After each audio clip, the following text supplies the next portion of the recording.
Hello friends, मैं पुष्पराज धाकड़ एक बार फिर से हमारे YouTube channel PP nursing academy पर आपका स्वागत करता हूं। फ्रेंड्स, पिछले क्लास में हमने देखा था हाइपरटेंशन के बारे में। तो हाइपरटेंशन क्या होता है, उसका पैथोफिजियोलॉजी कैसे कैसे काम करता है, यानी कैसे कैसे वो इंक्रीज होता है बीपी का। और तो उसमें 3-4 सिस्टम आपके काम करते हैं, वो सारा कुछ देख रहे थे। सिस्टम कौन कौन से होते हैं? रीनल सिस्टम होता है, एंडोक्राइन सिस्टम होता है, एंड वस्कुलर सिस्टम होता है, और आपका ये सिंपैथेटिक नर्वस सिस्टम होता है। ओके, ये 4 सिस्टम आपके क्या करते हैं? बीपी को इंक्रीज करते हैं। ये आपका एबनॉर्मली वे में भी करते हैं और नॉर्मली वे में मेंटेन भी करते हैं। ओके, अब हम नेक्स्ट आगे बात करना चाह रहे हैं कि आपके सिम्टम्स के बारे में, कि जब किसी का ब्लड प्रेशर हाई होता है, यानी क्या उसको हाइपरटेंशन का डिसीज होता है, तब उसको अंदर उसकी बॉडी के अंदर क्या क्या सिम्टम आपको देखने को मिलेंगे। तो हम बात करें यहाँ पे क्लिनिकल मैनिफेस्टेशंस की। तो कौन कौन से ऐसे सिम्टम्स हैं जो आपके पेशेंट को देखने को मिल सकते हैं? मेनली टाइम पर अगर मैं बात करूं, बहुत सारे टाइम पर समटाइम्स में पेशेंट्स में कोई नो सिम्टम्स, यानी कोई भी सिम्टम आपको दिखाई नहीं देता है। अगर आपका सिम्टम्स नहीं दिखाई देता है और उसकी वजह से पेशेंट का डेथ भी हो जाता है। कभी कभी क्या होता है कि पेशेंट को हाई ब्लड प्रेशर है, क्या है, बीपी इंक्रीज हुआ है, लेकिन क्या होता है उस पेशेंट में सिम्टम्स नहीं आते हैं, नो सिम्टम्स रहते हैं। अगर ऐसा डिसीज है कि ब्लड प्रेशर बढ़ा हुआ है, यानी कि 140 mm ऑफ एचजी से ऊपर है, ओके, 140 ऑफ एचजी से ऊपर है ब्लड प्रेशर, और आपका पेशेंट को मतलब हाइपरटेंशन है, बोलेंगे कि नहीं बोलेंगे? 140 पे हाइपरटेंशन बोलते हैं ना? हाँ, बोलते हैं। ओके, तो आप ऐसे डिसीज में अगर पेशेंट में सिम्टम्स भी नहीं दिख रहे हैं, तो उस डिसीज को हम किस नाम से जानते हैं? इसको जानते हैं हम साइलेंट किलर डिसीज। किसके नाम से? Silent killer disease.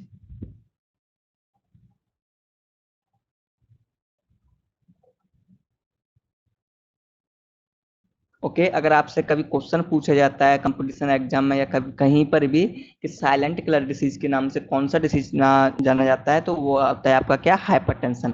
कैसा हाइपरटेंशन होता है? इसमें सिम्टम्स आपके पेशेंट में शो नहीं होते हैं। ओके, अब सम केसेस में, सम टाइम्स में कौन कौन से एक तो हो गया कि कोई सिम्टम नहीं दिखेगा, बट अब इसमें सिम्टम्स क्या क्या दिख सकते हैं? तो पेशेंट को क्या होगा? सीवियर हेडेक होगा। क्या होगा? Severe headache. और क्या हो सकता है पेशेंट को? उसको अगर मान लीजिए हाइपरटेंशन कब होता है? जब वेन्स में इधर मान लो आपका यहाँ पे क्या है? आई है। ओके, छोटा सा आई बनाते हैं हम, ये आई है। इसके लिए कोई ब्लड वेसल्स क्या करती हैं? ब्लड लेके जाती हैं। ओके, जब ब्लड वेसल्स ब्लड लेके जा रही हैं, इसमें ब्लड जा रहा है आपका। अब इसके अंदर से जो ब्लड निकल रहा है, अब उसमें कोई ऑब्स्ट्रक्शन आ जाए, क्या आ जाए? ऑब्स्ट्रक्शन आ जाए तो क्या होगा? ये ब्लड इसमें नहीं पहुंचेगा, आई के पास में पास नहीं हो पाएगा। जब आई के पास तक ब्लड नहीं पहुंचेगा तो पेशेंट को दिखेगा? नहीं दिखेगा। तो अगर पेशेंट को दिखेगा नहीं तो क्या बोलेंगे? उसको हम ब्लड विजन, यानी कि उसको धुंधला धुंधला दिखाई देगा। क्या होगा? Blood vision. ओके, दो सिम्टम्स क्लियर हैं। नेक्स्ट क्या है? डिजीनेस। सब बच्चे जानते हैं डिजीनेस क्या होता है? चक्कर आना। तो अगर पेशेंट को प्रॉपरली न्यूट्रिशन उसकी बॉडी में सप्लाई नहीं हो पाएगा, क्योंकि हाइपरटेंशन क्या है? सबसे पहले अगर हाइपरटेंशन नहीं पता है तो आपको हाइपरटेंशन बता देता हूं मैं। हाइपरटेंशन क्या है? ये कोई ब्लड वेसल्स है, इसके अंदर क्या हो जाता है? ब्लड के द्वारा इस पर ज्यादा फोर्स पड़ता है। क्या पड़ता है? फोर्स पड़ता है। उसी को हम बीपी कहते हैं। ये प्रेशर बढ़ेगा, ज्यादा फोर्स पड़ेगा, ज्यादा प्रेशर बढ़ेगा, तो उसको हम हाइपरटेंशन बोलेंगे। ये फोर्स पड़ता कब है? जब इसकी दीवारें क्या हो जाती हैं? सिकुड़ जाती हैं, या फिर इसमें वसा वगैरह, ये लिपिड्स वगैरह, फैटी सब्सटेंसेस में डिपॉजिट हो जाता है। जो ब्लड इधर से आ रहा था वो प्रॉपरली इधर पास नहीं हो पाएगा, तो प्रेशर बढ़ेगा इधर कि नहीं बढ़ेगा? बढ़ेगा। इसी को क्या बोलते हैं? हम हाइपरटेंशन बोलते हैं। तो अगर इधर प्रेशर इधर प्रेशर की वजह से इसमें ब्लड सप्लाई प्रॉपरली नहीं जा रहा है, तो आपकी बॉडी के लिए क्या होगा? प्रॉपरली न्यूट्रिशन नहीं पहुंचेगा। प्रॉपरली न्यूट्रिशन नहीं पहुंचेगा तो क्या होगा? पेशेंट को चक्कर आएंगे, डिजीनेस होगा। नेक्स्ट क्या है? Nausea. Nausea and vomiting. Okay, nausea and vomiting हो रहा है। और क्या हो सकता है पेशेंट को आपके? फटी, थका हुआ दिखेगा। Next, epistaxis. एपिस्टैक्सिस क्या होता है? डिसीज अगर आपने सुना होगा, एमएसएन का ही डिसीज है, और चलो बता भी देते हैं हम, रेस्पिरेटरी सिस्टम से है। तो बताइए क्या होता है एपिस्टैक्सिस, कमेंट में जल्दी से करिए। एपिस्टैक्सिस क्या होता है, इसका मतलब क्या है, जल्दी बताइए, अगर किसी को पता है तो कमेंट कीजिए जल्दी। एपिस्टैक्सिस क्या होता है कि आपका अपर रेस्पिरेटरी सिस्टम का डिसीज रहता है। इसमें क्या होता है, आपका ये नोज के पास में प्लेक्सस बनता है, आपके टिप ऑफ द नोज पे, वहां से या फिर इंटरनल या एक्सटर्नल कहीं भी नोज से ब्लीडिंग होना। तो अगर प्रेशर की वजह से क्या होता है, नोज की जो कैपिलरीज हैं वो रप्चर हो जाती हैं, जिसकी वजह से यहाँ से क्या होता है, ब्लीडिंग होने लगता है। तो इसको हम क्या बोलते हैं, nose bleeding. Okay, nose bleeding होने लगेगा। और क्या होगा पेशेंट को, हेमिचूरिया।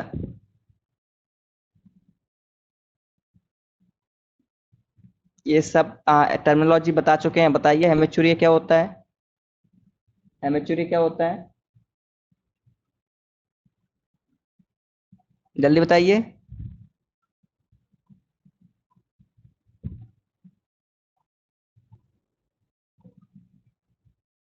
ब्लड प्रेजेंट इन यूरिन, आपके यूरिन के साथ में क्या होगा, ब्लड का बाहर निकलना, उसे क्या बोलते हैं हम, हेमिचूरिया बोलते हैं। और नेक्स्ट आगे अगर बढ़े हम तो और क्या होगा, चेस्ट पेन होगा, क्योंकि आपके हार्ट के लिए प्रॉपरली ब्लड सप्लाई नहीं हो पाएगा, तो वहां पे क्या होगा, इस्चीमिया कॉज हो जाएगा, तो उसको क्या बोलते हैं हम, चेस्ट पेन, चेस्ट पेन होगा। एंजाइटी होगी पेशेंट को, severe anxiety.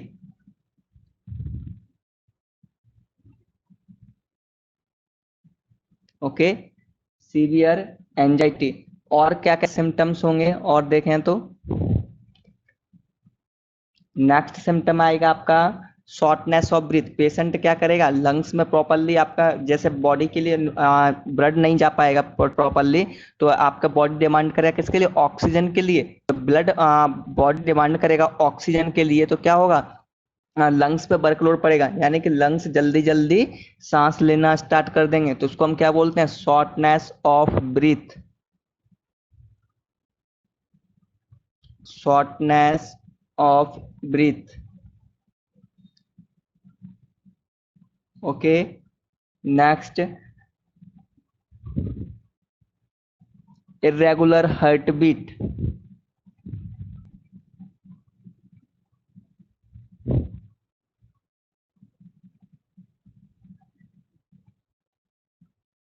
Irregular heart beat, आपके हार्ट बीट यानी कि जो हार्ट आपका हार्ट यानी कि दिल जो धड़क रहा था किसी के प्यार में नहीं, ब्लड सप्लाई करने के लिए, जो दिल धड़क रहा था वो आपका क्या होता है, एक रिदम में चलता है।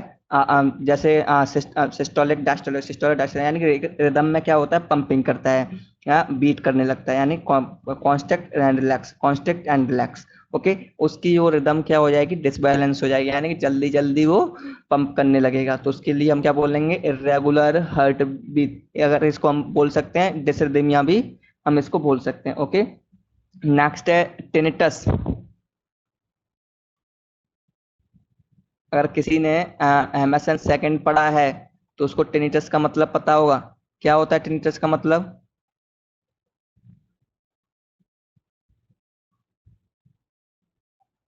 टिनिटस, टिनिटस मीन्स होता है रिंगिंग इन ईयर्स, रिंगिंग इन ईयर्स, यानी कि आपका घंटी जैसे, यानी कि रिंगिंग जैसा साउंड आपके ईयर में सुनाई देना, उसको बोलते हैं टिनिटस। ओके, नेक्स्ट आपका लास्ट सिम्टम देखें हम, प्रोटीन्यूरिया।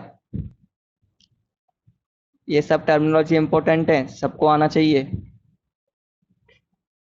प्रोटीन्यूरिया, ओके, प्रोटीन्यूरिया क्या होता है ये भी हम पहले बता चुके हैं, जल्दी बताइए प्रोटीन्यूरिया क्या होता है। इसमें क्या रहता है, प्रोटीन प्रेजेंट रहता है किसमें, आपके यूरिन में, यूरिन के थ्रू प्रोटीन बाहर निकलने लगता है, उसको हम बोलते हैं क्या, प्रोटीन्यूरिया। जल्दी से आप स्क्रीनशॉट ले लें सिम्टम्स का, तो आप फेयर कर लेंगे, स्क्रीनशॉट लें जल्दी, उसके बाद आगे बढ़ेंगे हम।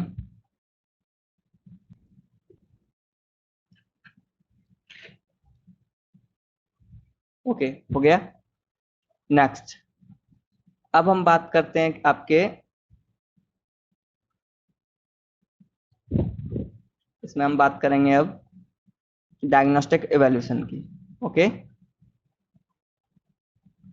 रफ कर देते हैं हम। अब हम हाइपरटेंशन का डायग्नोस्टिक इवैल्यूएशन देखेंगे। तो डायग्नोस्टिक इवैल्यूएशन मतलब क्या क्या डायग्नोसिस कर सकते हैं आप, इसके लिए कैसे पता करेंगे पेशेंट हाइपरटेंशन सफर कर रहा है। तो फर्स्टली आप क्या करेंगे, हिस्ट्री कलेक्शन करेंगे, हिस्ट्री कलेक्शन करेंगे। ओके, सेकेंडली आप क्या करेंगे, फिजिकल एग्जामिनेशन करेंगे। सबसे कोई भी डिसीज हो, कहीं का भी कोई भी कैसा भी डिसीज है, पेशेंट का history collection and physical examination करना तो नेसेसरी है। उसके अलावा तो आप डिसीज में आगे बढ़ ही नहीं सकते हैं। ये दोनों फर्स्ट स्टेप में आते हैं। ओके, एग्जाम में भी और प्रैक्टिकली में भी। आप कहीं भी हॉस्पिटल जॉब करते हैं तो आपको history collection and physical examination करना ही करना है। नेक्स्ट, और क्या है इसमें, और क्या कर सकते हैं आप, by measuring BP. BP check करते हैं तभी पता चलता है, कैसे ही देख के बता देते हैं किसका ब्लड प्रेशर बढ़ा हुआ है, कैसे पता चलेगा, जब हम बीपी को मेजर करेंगे, यानी कि ब्लड प्रेशर को मेजर करें कितना इसका ब्लड प्रेशर है, तभी तो हमें पता चलेगा एग्जैक्टली। ओके, नेक्स्ट आप कर सकते हैं सीबीसी, यूरिन एनालिसिस भी कर सकते हैं इसमें। किस लिए करेंगे यूरिन एनालिसिस, सिम्टम्स में जाओ बताओ किस लिए करेंगे, क्या देखने के लिए करेंगे यूरिन एनालिसिस। भाई ये तो हार्ट का डिसीज है और यूरिन निकल रहा है किडनी से, तो क्यों, क्या रिलेशन है इसमें, क्यों करेंगे हम यूरिन एनालिसिस, बताओ जल्दी। और कर सकते हैं हम क्या, चेस्ट एक्सरे।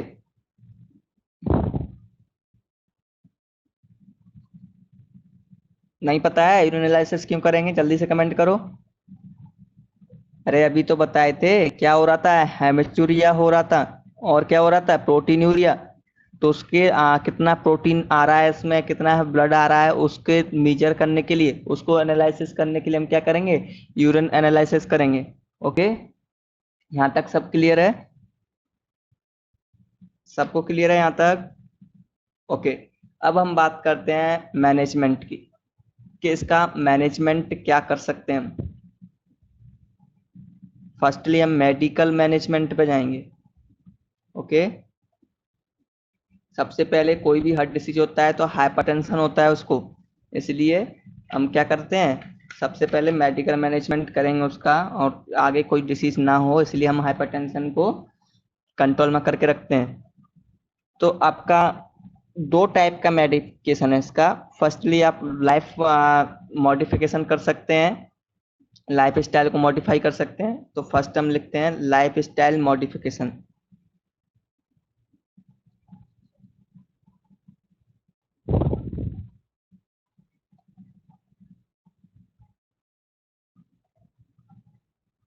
ओके, और सेकंड मैनेजमेंट है इसका फार्माकोलॉजिकल।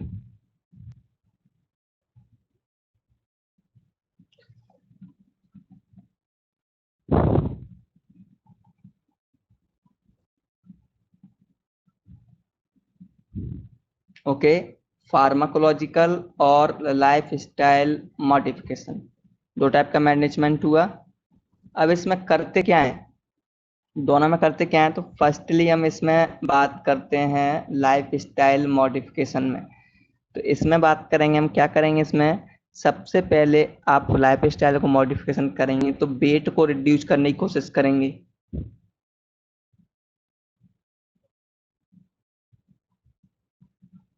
सबसे ज्यादा आपका हाइपरटेंशन या हार्ट रिलेटेड डिसीज उतना ही रिस्क रहता है जिसका जितना वेट ज्यादा है, जिसका जितना ज्यादा वेट उसको हार्ट डिसीज उतना ही ज्यादा रिस्क रहता है ओके होने का। तो अगर किसी का 10-15 कुंटल वेट है तो उसको क्या करना है, हमें कम करना है, ठीक है ना। अब दिमाग मत दो, 10-15 कुंटल नहीं होता है। जितना है मतलब नॉर्मल वेट बीएमआई आप सब निकालना जानते हैं, तो बीएमआई निकालिए और उसके वेट के अकॉर्डिंग उसका बताइए कि आपको इतना वेट कम करना है, और उसको एक्सरसाइज हेल्दी डाइट के बारे में बताएंगे। यही होता है कि आपका लाइफ स्टाइल मॉडिफिकेशन। दूसरा आता है आपका 10 डाइट। ये कौन सा डाइट है, पहली बार सुन रहे हैं? पहले कभी सुना था क्या? 10 डाइट। ये ऐसी डाइट है जो कि हम उन पेशेंट को प्रेफर करते हैं, किन पेशेंट को, जो हाइपरटेंशन से सफर कर रहे हैं। तो इसका फुल फॉर्म क्या है 10 डाइट का? इसका फुल फॉर्म लिखते हैं डाइटरी अप्रोच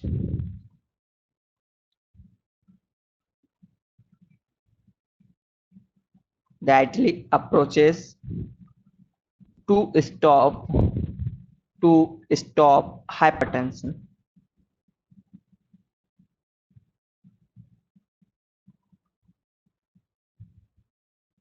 ओके, ऐसी डाइट जो क्या कर रहे आपके हाइपरटेंशन को स्टॉप करे, उस डाइट को हम बोलते हैं क्या?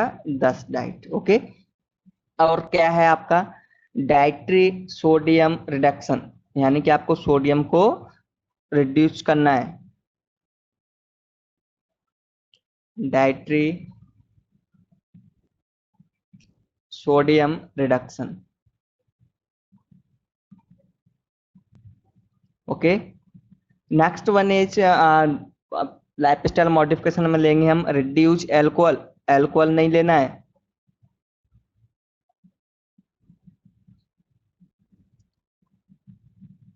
Okay. Next one is exercise करवाना है, पेशेंट को एक्सरसाइज करना है। Next one is stress management, उसको ऐसी थेरेपी बताना है जिसकी वजह से वो क्या करे, उसके मैनेजमेंट कर सके किसको, स्ट्रेस को। देखो सिंपल सा है, यहाँ पे सिर्फ 3-4 फैक्टर ही हैं जो आपको हार्ट अटैक तक की परेशानी दे सकते हैं। वो कौन कौन से फैक्टर्स हैं? अगर आप अच्छा खाना नहीं खाते हैं, यानी कि बैड हैबिट्स हैं आपके अंदर, और खाना अच्छा नहीं खाते हैं, यानी कि लाइफ स्टाइल आपका कबाड़ा हुआ पड़ा है, तो आपको पक्का हाइपरटेंशन होने के चांस बन जाते हैं। इन द सेंस, अगर आप हेल्दी डाइट नहीं खाएंगे, यानी कि जंक फूड खाते हैं, तो फर्स्ट आपका क्या होगा? डाइटरी। सेकंड हो गया आपका लाइफ स्टाइल, यानी कि आपको ये सेडेटरी लाइफ स्टाइल जी रहे हैं, यानी कि आलसी में डले हैं, आपने क्या किया, जंक फूड खा के आए हैं, अनहेल्दी खाना खा के आए हैं, और आप आके सो गए हैं, कोई एक्सरसाइज नहीं है, कुछ नहीं है। तो दूसरा, यानी कि आप एक्सरसाइज नहीं कर रहे हैं। First diet and second exercise. Okay. Third है आपका क्या? Bad habits. Bad habits in the sense smoking, और दूसरा क्या होगा? स्मोकिंग और अल्कोहल, और ये आप दोनों ले रहे हैं। तो और क्या हो सकता है इसमें? स्ट्रेस। स्ट्रेस भी एक बड़ा फैक्टर है हार्ट डिसीज के लिए, यानी कि हाइपरटेंशन के लिए। इसलिए हम क्या करवा रहे हैं, ये सब लाइफ स्टाइल मॉडिफिकेशन है कि आपको अपना वेट रिड्यूस करना है, अच्छी डाइट फॉलो करना है, सोडियम कम खाना है डाइट में, और अल्कोहल एंड स्मोकिंग नहीं करना है, एक्सरसाइज करते रहना है, और स्ट्रेस को मैनेज करना है। ओके। ये है आपके लाइफ स्टाइल मॉडिफिकेशन के अंदर। अब हम बात करते हैं आपके फार्माकोलॉजिकल की। फार्माकोलॉजिकल में आप क्या क्या ड्रग्स देंगे वो देख लेते हैं। ओके। फर्स्टली आप देते हैं डायबिटिक्स।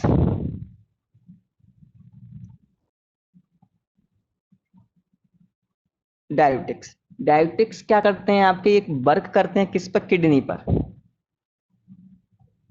किस पे वर्क करते हैं ये? किडनी पर। किडनी पर भी क्या करते हैं कि आपका जो नेफ्रॉन्स के अंदर जो ट्यूब्स होते हैं, क्या होते हैं? ट्यूब्स होते हैं, जिसके अंदर क्या होता है, यूरिन का बनता है, यानी कि ब्लड फिल्टर होके यूरिन बनता है, और वहां से रीएब्जॉर्प्शन होता है इसमें। तो वो जो ट्यूब होता है, आप स्ट्रक्चर एक बार बना देता हूँ मैं नेफ्रॉन का छोटा सा। देखो, ये ग्लोमेरुलस है, ये लूप ऑफ हेनले हुआ, छोटा सा बना रहे हैं हम ये।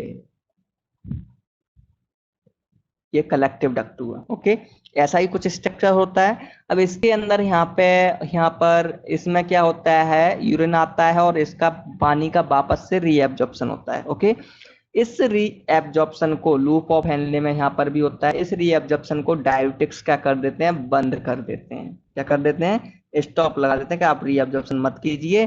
जो रीएब्जॉर्प्शन का काम क्या रहता है, पानी इधर आया, पानी इधर से ज्यादा पानी निकल गया, वो पानी निकलने के बाद सर रीएब्जॉर्प्शन हुआ और रीएब्जॉर्प्शन का काम ब्लड में जाके मिल गया। जब ब्लड में जाके मिलेगा तो ब्लड का वॉल्यूम बढ़ जाएगा, वॉल्यूम बढ़ेगा तो प्रेशर बढ़ेगा, और इसलिए इसने क्या किया, रीअब्जॉर्प्शन को बंद करवा दिया और वो ब्लड यूरिन के थ्रू बाहर निकल गया। तो क्या होगा, वॉल्यूम कम हुआ और प्रेशर कम हुआ। ओके, आ गया डायोटिक्स का समझ में। इसका एग्जाम्पल क्या हो सकता है, एक तो क्लोरोथियाजाइड होता है। अगर एग्जाम्पल की बात करें हम इसमें, तो क्लोरोथियाजाइड दे सकते हैं।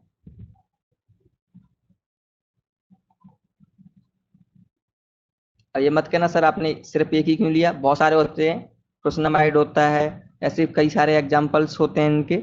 ओके, नेक्स्ट वो फार्मा में आप पढ़ लोगे। नेक्स्ट आपका बीटा ब्लॉकर्स, सेकेंड ड्रग का नाम है बीटा ब्लॉकर।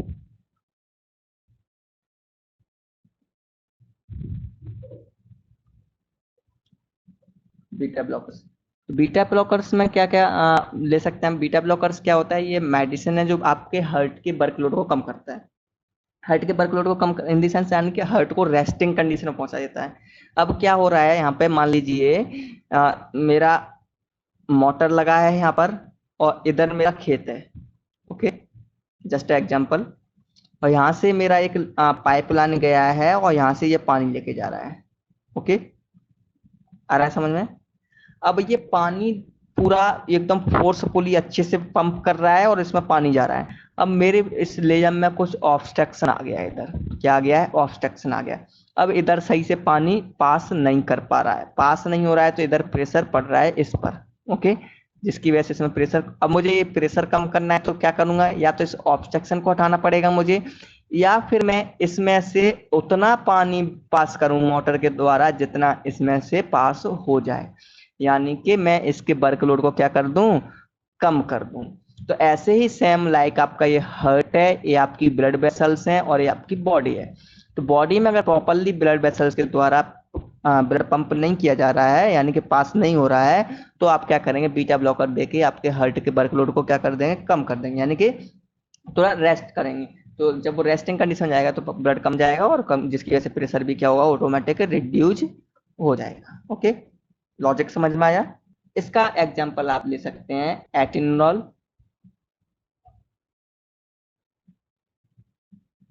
एटिनोल, और अगर लेते हैं तो प्रोपानोलॉल,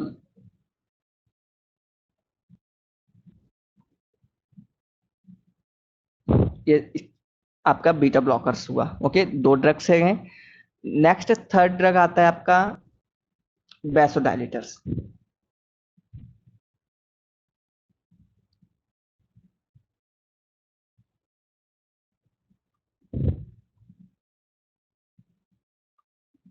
ओके, वैसोडाइलेटर्स, तो वैसोडाइलेटर्स में क्या करेंगे हम, इसमें क्या होता है, अब मैंने दो लॉजिक इधर क्या हुआ था, मोटर का बता दिए थे कि मोटर का वर्कलोड कम करने, या फिर इसको हम ऑब्स्ट्रक्शन को हटाने। दूसरा काम मैं ये कर सकता हूँ, ऑब्स्ट्रक्शन बना रहा है मोटर मेरा, उतना ही पाइप करे, तो मैं क्या ऐसा करूँ, इस जो मेरी पाइप लाइन उसका ही साइज क्या कर दूं, मैं यहाँ पे फैला दूं, यानी कि चौड़ा कर दूं मैं इस साइज को। अगर मैंने इस साइज को चौड़ा कर दिया तो क्या होगा, ऑब्स्ट्रक्शन बना रहेगा, बट मेरे पास में बहुत ज्यादा डायमीटर बढ़ गया है, तो आराम से ब्लड पास हो जाएगा, तो प्रेशर कम हो जाएगा।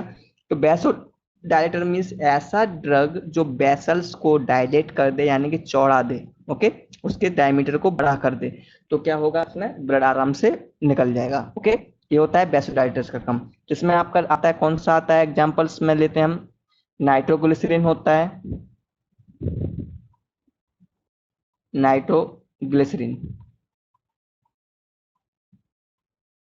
ओके, नेक्स्ट ड्रग आता है आपका, अगर इसके लिए आपको पैथोफिजियोलॉजी समझना होगा, जो पैथोफिजियोलॉजी हम पढ़ाए थे वो समझना पहले। तो नेक्स्ट ड्रग कौन सा है आपका, ACE inhibitors, angiotensin converting enzyme inhibitors. ACE inhibitors.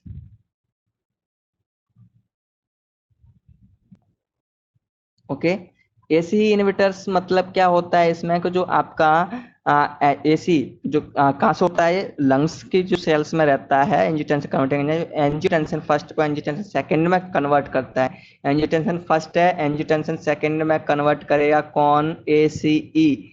अगर ये नहीं होगा तो ये कन्वर्ट नहीं होगा सेकंड में, तो मैंने क्या कर दूंगा, इसको ही रोक दूंगा। अगर इसको रोक दिया मैंने तो कन्वर्ट नहीं होगा, कन्वर्ट नहीं हुआ तो ये काम नहीं कर पाया, काम नहीं कर पाएगा तो इसका क्या काम रहता है, वैसो कॉन्स्ट्रिक्शन होता है आपका, किडनी पे काम करना होता है, एड्रिनल ग्लैंड पे काम करना, तो बहुत सारे काम होते हैं इसके, जिसकी वजह से ब्लड प्रेशर बढ़ जाता है। ओके, तो दूसरा बात, थर्ड ड्रग हुआ आपका एसी इनहिबिटर्स। आ रहा है ना समझ में? अगर इसका एग्जांपल लेके चलते हैं हम तो रेमिप्रिल इसका एग्जांपल ले लेते हैं।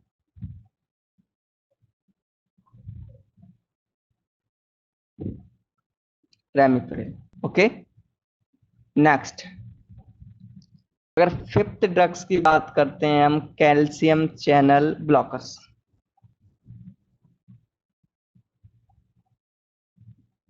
Calcium channel blockers.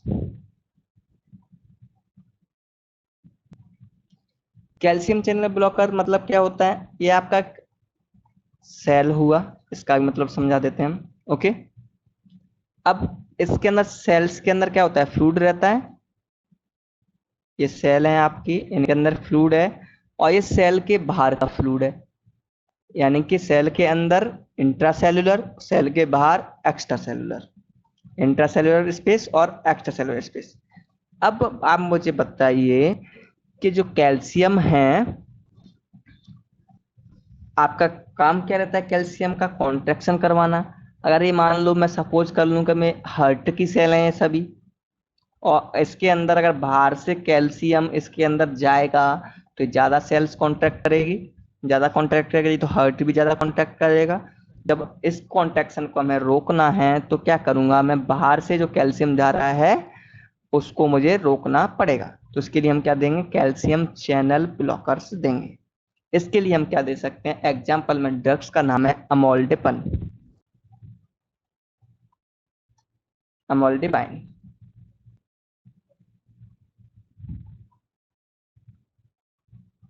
Okay,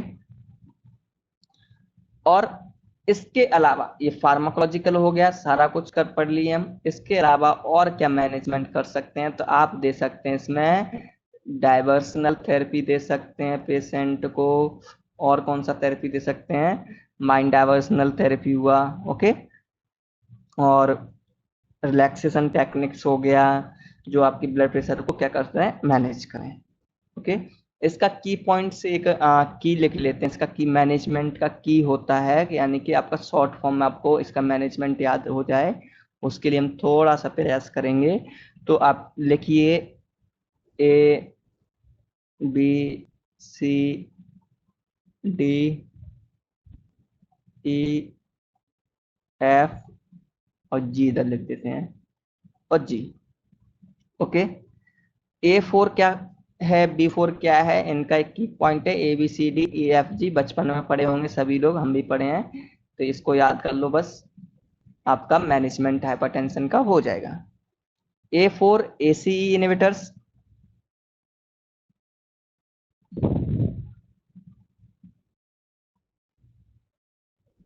okay. B4 beta blockers,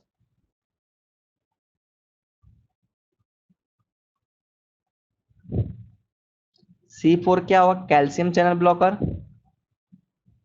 calcium channel blocker.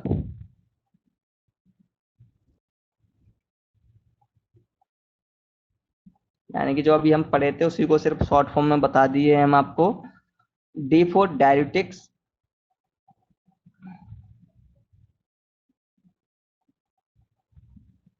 E4 exercise, exercise main है, एक्सरसाइज कराओगे तभी पेशेंट क्या होगा, फिट रह पाएगा। जिसको हाइपरटेंशन नहीं है उसको भी एक्सरसाइज करना है। Okay, F for food restriction,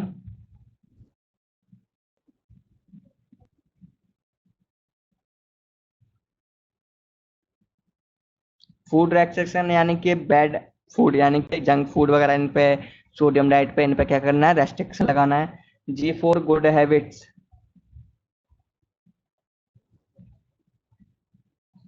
good habits यानी कि आप भैया बादाम खा लो, ये किशमिश खा लो, बट गुटखा तम्बाकू सिगरेट बीड़ी सिगरेट ये सब नत खाओ, अल्कोहल नहीं करो।